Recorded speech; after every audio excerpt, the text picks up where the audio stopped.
Olá, alunos, tudo bem com vocês? Vamos para a nossa aula 29, agora a parte 2 de gravitação.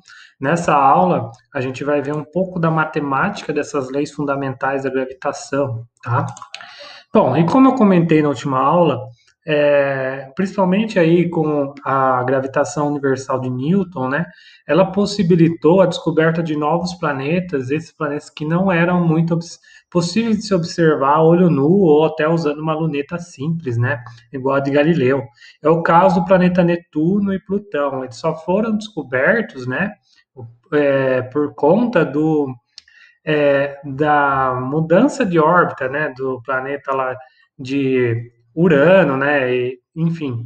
E aí os cálculos matemáticos eles previam então a existência de algum outro planeta que estava alterando a órbita de Urano, né? E aí justamente se comprovou-se inclusive onde estaria esse planeta, né? Se localizaria no céu e aí foi descoberto Netuno, né?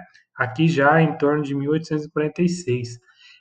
E aí essa órbita de Netuno também ela era de certa forma alterada por algum outro corpo e com isso então foi possível encontrar Plutão, tá? E aí depois que foi considerado um planeta, né? Depois foi rebaixado para planetóide, né?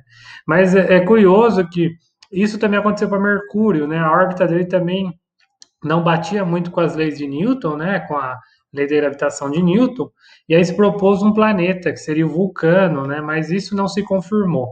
A órbita de Mercúrio só foi corrigida mesmo com a teoria da relatividade geral de Einstein, tá bom? Mas então, aqui a gente já pode ver pela história que a lei da gravitação de Newton, ela possibilitou, né, uma compreensão muito aprofundada, né, do movimento de planetas, tá? Bom, mas aqui a gente vai começar então com as leis de Kepler, que são as leis fundamentais de qualquer corpo em órbita de um outro corpo no universo, tá? São três leis que ele tirou, como eu comentei, né? Ele tirou essas leis e relações empíricas a partir de todas aquelas observações que o Tycho Brahe fez ao longo de sua vida, né? E a primeira lei é chamada de lei das órbitas, porque muito se discutia qual que é o formato, né, da órbita de um planeta em torno do Sol, enfim. Acreditava-se que era um círculo, né, por conta ainda das ideias de Aristóteles de movimento perfeito, mas aí o Kepler mostrou então que, na verdade, os planetas eles vão descrever órbitas elípticas em torno do Sol, tá? E aí o que acontece, né? Só lembrando da matemática, a elipse é como se fosse uma circunferência mais achatada, né? E como que nós construímos uma elipse? Imagine você colocar dois pregos, né, e amarrar um barbante entre esses dois pregos, e aí com uma caneta, né, você vai fazendo desenho tangenciando o barbante. Você vai ver que vai formar essa figura geométrica, né? E aí esses dois pontos de prego são os pontos fixos, nós chamamos de foco da elipse. Então, o Kepler ele acreditava então que o Sol ele vai ocupar um desses focos dessa elipse e o planeta então vai descrever essa elipse. E aí é lógico, a distância entre semi-eixo maior com semi-eixo menor, né, essa relação, você tem a excentricidade da elipse. Existem, então, excentricidades longas, né, ou seja, uma elipse muito curvada, né, existem planetas que têm essa órbita, ou existem aquelas elipses com baixa excentricidade, que aí você tem uma órbita próxima a circular, tá? Mas aqui veja que, então, o Kepler, a importância dessa primeira lei, que ela generaliza qualquer órbita. Então, as órbitas dos planetas em torno do Sol são elípticas, e aí o caso de uma órbita circular é somente um caso à parte de uma órbita elíptica, tá bom? Bom, e aí a segunda lei de Kepler é também chamada de lei das áreas, tá? O que ele vai falar? Ele vai falar que os planetas, né, eles vão varrer áreas iguais em intervalos de tempos fixos. O que significa isso, né? Vamos definir aqui uma velocidade areolar, k. Então essa velocidade areolar, ela vai ser a razão da área preenchida, né, pelo planeta, dividido pelo tempo da sua trajetória. E aí o que acontece, né? Então, essa área, então, imagine que o planeta está no ponto P, passado algum tempo, né, ele vai estar num outro ponto P. Então, se eu pegar essa área nesse triângulo aqui formado pelo Sol, eu vou ter, então, a área varrida pelo planeta. O que o Kepler vai falar é que essa taxa de varredura da área no tempo, ela é constante, ou seja, essa velocidade areolar constante.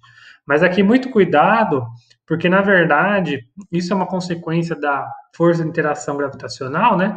Quando o planeta ele está mais longe do Sol, ele vai ter uma velocidade linear, né? Uma velocidade mais devagar. Não é a velocidade areolar, tá? É a velocidade mesmo dele de é, essa velocidade aqui angular, né? A taxa de variação de ângulo no tempo, né?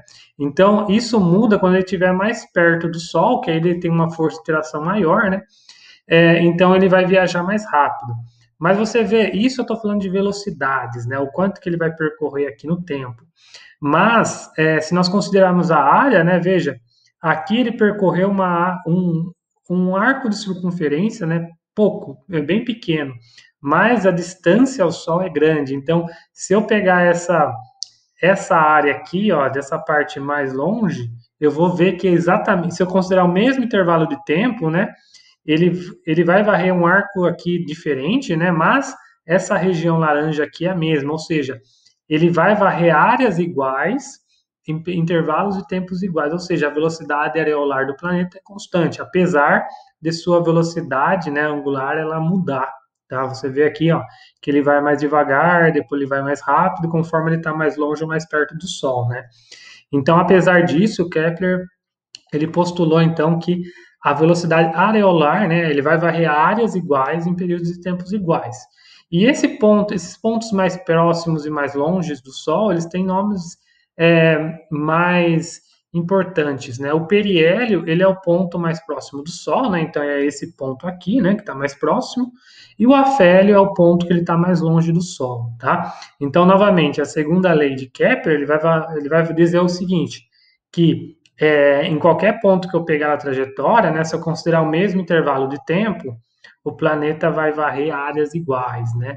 Então, veja, aqui eu tenho um arco pequeno, né, de circunferência, só com um diâmetro grande. Isso dá uma área, a mesma área dessa região aqui que tem um diâmetro pequeno, mais um arco de circunferência grande. Então, quando você tira essa área daqui, você vai ver que é a mesma área daqui quando você considera tempos iguais, tá certo?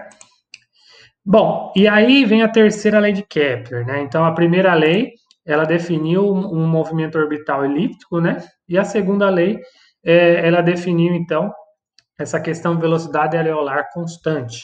A terceira lei, ela é também chamada de lei dos períodos, né? E ele vai dizer o seguinte, que o quadrado do período de translação, novamente, o que é período? O período é o tempo necessário, né, para o planeta realizar uma órbita completa. Ou seja, é o ano, tá? É, é o ano aqui, por exemplo, um ano terrestre, né? Então ele vai dizer o seguinte, que o período de translação, o quadrado do período, né? Ele é proporcional ao cubo do raio da trajetória, tá? Essa é uma relação empírica que ele tirou observando, como eu falei, várias observações de vários dos diferentes planetas, né, em torno do Sol, né, a partir das observações de Tycho Brahe, né. Bom, aqui tem um porém. Então, ele vai dizer o seguinte, ó, o quadrado do período sobre o cubo do raio, eles são diretamente proporcionais, né, então é como se fosse uma constante se eu dividisse essa expressão um pelo outro, tá? E lembre-se então que é o quadrado do período dividido pelo cubo do raio da trajetória. Só uma questão, como aqui é uma órbita elíptica, né? Eu não vou ter um raio constante igual um círculo. Na verdade, o mais comum é eu pegar a média, tá? Dos raios do afélio e do periélio, né? Então você pega aqui esse raio menor do periélio mais o raio aqui da órbita do afélio, né? E aí você tira uma média aqui, soma os dois dividido por dois, você vai ter a trajetória do raio médio da órbita do planeta, tá? Então, se eu tomar então o quadrado, né, do período orbital do planeta, qualquer planeta do sistema solar, e dividir pelo raio, o cubo do raio da sua trajetória, isso daqui vai ser sempre constante.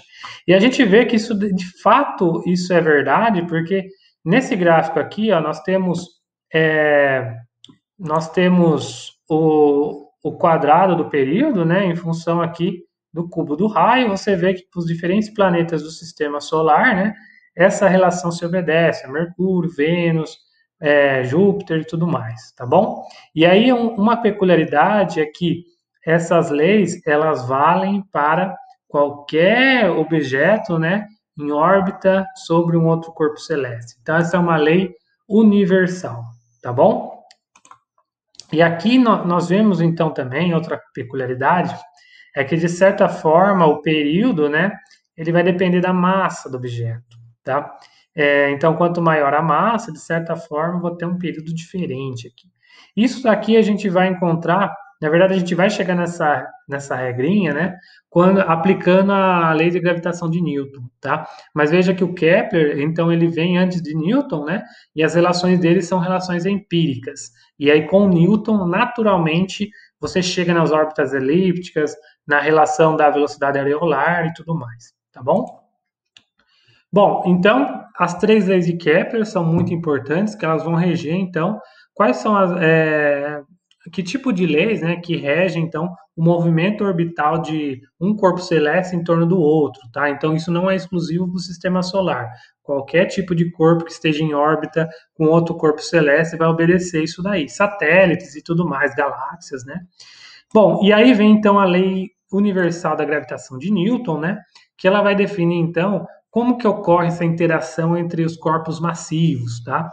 E aí a grande contribuição de Newton é que ele mostra que a força aqui é a mesma força que a gente viu, né, em dinâmica, então ele é um vetor, né? Então se eu tenho dois corpos de massa m1 e m2, né? A força de interação gravitacional vai depender do produto das massas, né? Dividido pelo inverso aqui do quadrado da distância. Então, esse inverso do quadrado da distância foi uma das coisas que o Newton, uma das grandes avanços que o Newton colocou na ciência, né? Porque, na verdade, esse tipo de força central, ela vai ficar uma força muito importante na física, né? Que ela vai girar aí, por exemplo, movimentos circulares, tá? Então ele vai dizer então que a força de interação gravitacional é proporcional às massas, o produto das massas, e inversamente proporcional ao quadrado da distância. E veja aqui que eu estou falando de ordens astronômicas. Então imagina a massa do Sol e a massa de um planeta Terra, por exemplo, que são ordens imensas de grandeza divididos por milhares de quilômetros, tá? Então isso daqui realmente são valores astronômicos. E essa constante G aqui que são proporcionais, para você fazer uma igualdade, você precisa de uma constante. Esse G aqui é a constante universal da gravitação, e hoje em dia ele é conhecido como um valor exato de 6,67 vezes 10 a menos 11 Newton vezes metro quadrado dividido por quilograma quadrado no sistema internacional, tá? Então, o modo da interação gravitacional é dessa forma, né? E aí você tem a direção e sentido como sempre sendo atrativo. Então, você faz uma linha aqui unindo os dois objetos, né? Essa é a direção da força e o sentido vai ser sempre atrativo, né? Então, veja, a priori nós não vamos ter aqui uma força de interação gravitacional repulsiva, tá? Isso é o que se acredita. Mas um pouco aí da astronomia contemporânea, né, tem se investigado muito a energia escura, que seria alguma coisa como um tipo de interação gravitacional repulsiva, né? Isso que estaria gerando aí a aceleração do universo. Mas isso fica um pouquinho para conteúdos de física moderna. Até o momento, então, a gente vai considerar a matéria bariônica, né, que são os corpos massivos que a gente consegue observar, e então eles vão sempre ter uma força de atração gravitacional atrativa, tá bom?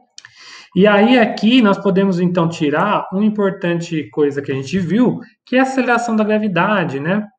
Porque se você perceber, então, a aceleração da gravidade é um resultado de um campo gravitacional. Esse fundamento de campo, né, a gente só vai ver mais para frente, recentemente, né? Só foi desenvolvido com as ideias junto com o eletromagnetismo ali com Faraday, né? Mas a ideia assim é que alguma coisa que está permeando o planeta Terra que vai interagir com um corpo de massa m, né, e vai fazer com que ele seja atraído ao centro da Terra. Então, ela vai ser a responsável por produzir a força-peso. E se nós considerarmos, então, um corpo de massa m sobre aqui a interação do campo gravitacional da Terra, usando a lei de Newton, a gente vê, então, que a aceleração da gravidade, né, aquele Gzinho que a gente usava lá na dinâmica newtoniana, ele vai ser determinado pela constante G, a massa da Terra, né, dividido pelo raio da Terra ao quadrado, né? E aqui, se a gente usar os valores atualmente aceitos, né, de massa da Terra, raio da Terra, a gente chega no valor de G aproximadamente aí de 9,81 metros por segundo ao quadrado, tá? E aí você vê que naturalmente, né, esse G ele vai diminuindo conforme você vai se afastando do centro da Terra, né? Por exemplo, subindo uma montanha, né? Muito alta, porque aí você vai ter, além do raio da Terra, uma altura h, e aí com isso você vai ter um G levemente menor, tá bom?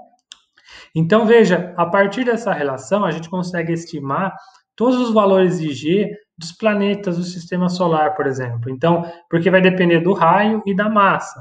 Então, por exemplo, Mercúrio vai ter um G valendo de 3 metros por segundo ao quadrado. Aí a Terra aproximadamente 10. Você vê Júpiter, que é o planeta mais massivo do sistema solar, já chega a 25 metros por segundo ao quadrado, né? Então imagine aí o tanto que a gente pesaria nesses planetas, apesar da nossa massa se manter intacta, tá? E uma outra curiosidade é o que aconteceria com a gravidade no interior da Terra, porque a gente vê aqui, ó, que o G ele vai cair com o inverso do quadrado, né, da distância ao centro da Terra. Então, quanto mais longe você está do centro da Terra, isso daqui vai cair com o inverso do quadrado da distância. Mas se nós estivermos dentro do raio da Terra, né? Na verdade, aqui é uma coisa bem curiosa que também vai acontecer lá com eletricidade, né? Porque na verdade é o seguinte: a única contribuição quando você está dentro do núcleo da Terra, né?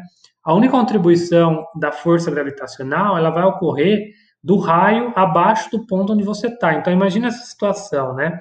Você tem o planeta Terra aqui, você está num ponto A abaixo da superfície da Terra, né? Então o cálculo de G ele vai considerar o Rzinho aqui como o raio abaixo do ponto A, tá? Então ele é menor, esse Rzinho ele é menor que o raio completo da Terra, tá? Por que acontece? Porque a interação gravitacional dessa massa aqui acima do ponto A, ela vai se cancelar, porque você tem uma simetria esférica, então ela se cancela. Um lado vai puxar atrativo, o outro também vai puxar, e com isso vai se cancelar. A única coisa que não se cancela, então, é essa região de massa abaixo do ponto A. E curiosamente, então, no interior da Terra, o valor de G ele vai ser dado por 4 terços do valor da constante universal da gravitação, o π, o ρ, que é a densidade da massa, né? No caso, a densidade da Terra é bem próxima da densidade do ferro, e aí você tem o Rzinho, ou seja, no interior da Terra, a gravidade ela vai aumentando linearmente conforme você vai se afastando, né, do núcleo, até você chegar na superfície da Terra, que vai valer esse valor, e além da superfície da Terra, ela começa a cair com o inverso do quadrado da distância.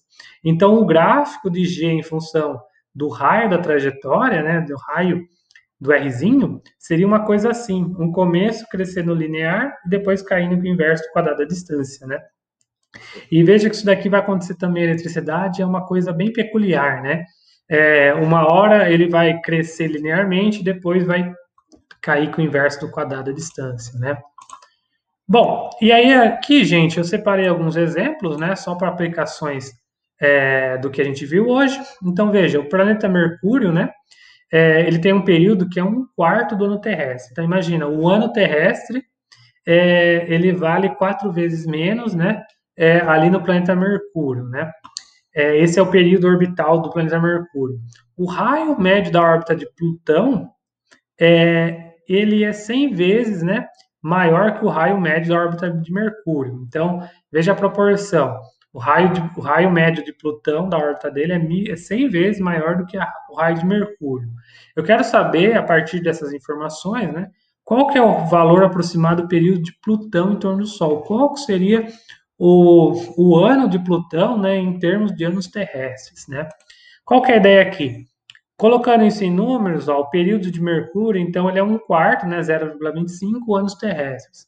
O raio de Plutão, ele é 100 vezes o raio de Mercúrio, tá? Então a gente vai usar então a terceira lei de Kepler, né? E vai falar então que o quadrado do período dividido pelo o cubo do raio, né? Ele é uma constante, ou seja, se eu comparar isso para Mercúrio comparado com Plutão, se eu fizer essa relação, né? Então eu vou ter sempre a constante C. E aí, então, a ideia, então eu vou comparar Mercúrio com Plutão, só que o raio, o período de Mercúrio eu sei que é 0,25, então anos terrestres, né? Vamos colocar aqui em termos de anos terrestres. E o raio de Plutão eu sei que é 100 vezes o raio de Mercúrio, tá? Então você veja que eu encontrei uma relação aqui, que aí esse raio de Mercúrio ele vai se cancelar, né? Porque ele vai aparecer dos dois lados. Então eu só vou ter então o período de Plutão em termos de números, tá? E aí, se eu cancelar então o raio de Mercúrio, eu vou ter que o período de Plutão ao quadrado é essa relação, e fazendo as contas, então eu encontro que o período de Plutão é 250 anos terrestres, ou seja, o Plutão ele vai demorar 250 anos nossos aqui, né, para realizar uma órbita completa em torno do Sol, por conta que ele está mais longe do Sol, tá bom? Outro exemplo, eu tenho um planeta, né, que ele descreve um quarto de sua órbita em torno do Sol, é, em outra galáxia, né, em 28 dias. Aí é o seguinte, dias terrestres, né? Eu quero saber o período de translação desse planeta. A ideia aqui é uma relação, uma regra de 3, né? Porque eu sei que em 28 dias ele vai cumprir um quarto da órbita. Então, se eu multiplicar por 4, eu vou ter a órbita completa, né? E isso vai me dar, então, 112 dias terrestres. Então, esse é o período de translação, né, desse planeta em torno do seu Sol. E aí, a velocidade areolar é o seguinte: considerando uma órbita circular, né, a velocidade areolar é a área que o planeta está varrendo dividido pelo tempo, né? E aí eu vou pegar então a área completa da sua volta, né? E como é uma órbita circular, isso aqui é πr ao quadrado. A gente já viu, então, a área de um círculo, né? E o raio da trajetória a gente tem que vale 5.000 quilômetros, tá? E o período é esse que a gente encontrou, né? 112 dias terrestres. Aqui, para facilitar, vejam que a astronomia, às vezes, nem sempre dá para você usar o sistema internacional, porque são números muito grandes. Então, aqui eu decidi usar os 5.000 mesmo em quilômetros, e o período eu vou deixar em dias terrestres, tá? E aí, fazendo essa continha, veja que o raio é 5.000 quilômetros, né? O período é 112, eu vou encontrar aí aproximadamente 7 vezes 10 a quinta, tá? Isso é uma velocidade areolar, então uma área por período, por unidade de tempo, né? Então isso daqui vai ser quilômetros ao quadrado por dia. É quilômetros ao quadrado justamente porque eu usei o raio em quilômetros e o dias por conta do período que é em dias terrestres, tá certo? Então essa é a velocidade areolar do planeta. Um outro exemplo aqui, agora usando a lei da gravitação newtoniana, né? O planeta Marte ele está numa distância de 2,3 vezes 10 a 8 quilômetros do Sol, e a massa do planeta Marte é 6,4 vezes 10 a 23 quilos, e a massa do Sol é 2,0 vezes 10 a 30. Veja aí que são números muito grandes, né, astronômicos, sempre vai estar acompanhado de uma potência, tá? E aí eu quero saber a intensidade da força que o Sol atrai Marte, sabendo que a constante G vale esse número, tá? Então, qual que é a ideia? Eu tenho essa configuração, eu vou usar a lei de Newton para calcular essa força, né?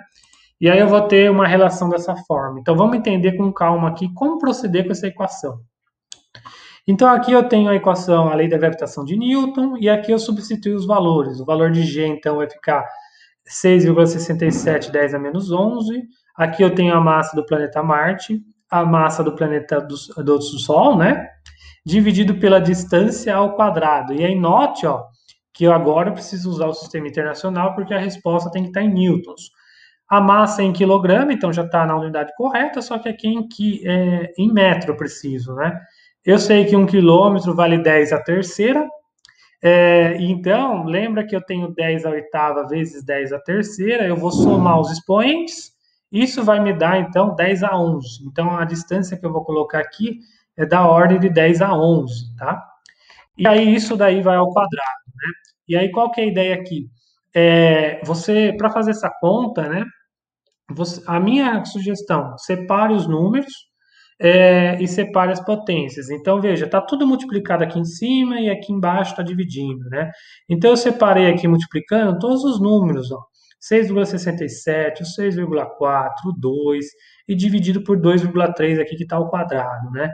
E desse lado aqui, somente as potências. Então, eu tenho 10 a menos 11, 10 a 23, 10 a 30, e essa potência aqui, 10 a 11 elevado ao quadrado. Feito isso, o que eu recomendo? Os números você pode fazer na calculadora, tá? Descobrir o valor. E as potências, você tem que lembrar daquelas regras de potência que a gente viu no começo do ano, né? Então, quando você tem potências multiplicadas na mesma base, você soma. Então, isso daqui vai ser 10 elevado a menos 11 mais 23 mais 30. O resultado disso, né, vai estar dividido por esse número. E aí você lembra quando você tem uma potência elevado a outro número, você vai multiplicar. Então, isso daqui é 11 vezes 2, que vai ser 10 elevado a 22.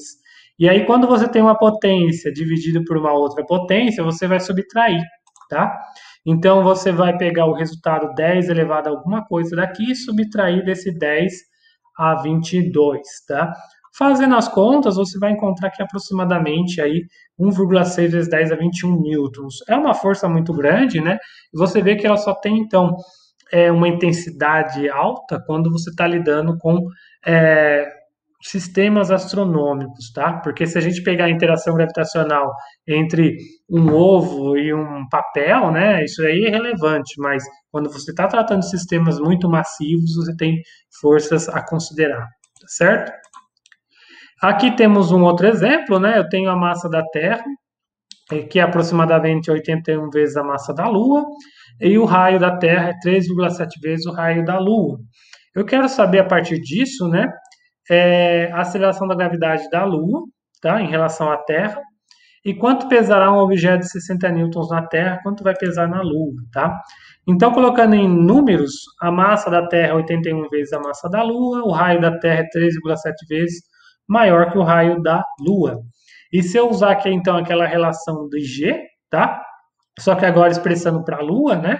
Eu vou ter o G, a massa da Lua dividido pelo raio da Lua ao quadrado, né? E agora, então, se eu exprimir isso em termos da massa da Terra e do raio da Terra, eu vou ter uma relação dessa forma, tá? Veja aqui que vai aparecer 3,7 ao quadrado, 81, e todos esses números que está aqui é exatamente o G da Terra. Então, a gravidade da Lua ela é aproximadamente, né, 0,17 vezes a gravidade da Terra, tá bom? Ou seja, vai ser menor do que a gravidade da Terra, tá? E aí a gente pode fazer a consideração, então, para um objeto, né, de peso 60 newtons, tá? Isso é a mesma coisa se você multiplicar por esse fator 0,17, né, que seria como se você multiplicasse a massa desse objeto vezes a gravidade da Lua, isso daí vai dar aproximadamente 10 newtons. Então, veja, ele pesa na Terra 60 newtons, mas na Lua pesaria 10 newtons. Ou seja, você conseguiria, né, levantar esse corpo, né, facilmente na Lua, tá? Com um dedo você, às vezes, você consegue levantar, tá bom? Pessoal, então é isso, tá? Nessa segunda aula, então, a gente viu aí um pouco da matemática por trás das principais leis de gravitação, né? Que é as leis de Kepler e a lei da gravitação universal de Newton, tá? Muito obrigado e até a próxima.